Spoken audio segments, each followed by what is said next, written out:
श्री स्वामी समर्थ. ऑक्टोबरचा एक थंड दिवस. रात्री 2:30चा सुमार. जमिनीखालून हलके आवाज आले. अचानक एक जोरदार धक्का. भूकंप.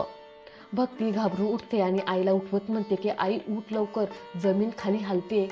शारदा उठण्याचा प्रयत्न करते पण छताचा भाग कोसळतो. दोघी वेगवेगळ्या खोलीत अडकतात. भक्तीच्या तोंडातून एकच शब्द येतो. भक्ती रडत म्हणते, श्री स्वामी समर्थ, माझ्या आईला वाचवा, मला वाचवा.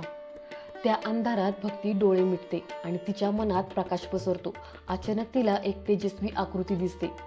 स्वामी समर्थ शांत आणि ठाम आवाजात तिला म्हणतात, बाळ घाबरू नकोस, मी आलोय तुझी रक्षा करायला. छत कोसळतं पण तिच्या भोवती एक दिव्य तेज तयार होतं. तिला खरंच काही लागत नाही. शारदा अंधारात अडकलेली, श्वास अडलेला, पण ती हात जोडून बसते. शारदा म्हणते की स्वामी, माझ्या लेकराला वाचवा, माझा जीव जाऊ दे, पण माझं बाळ सुरक्षित असावं.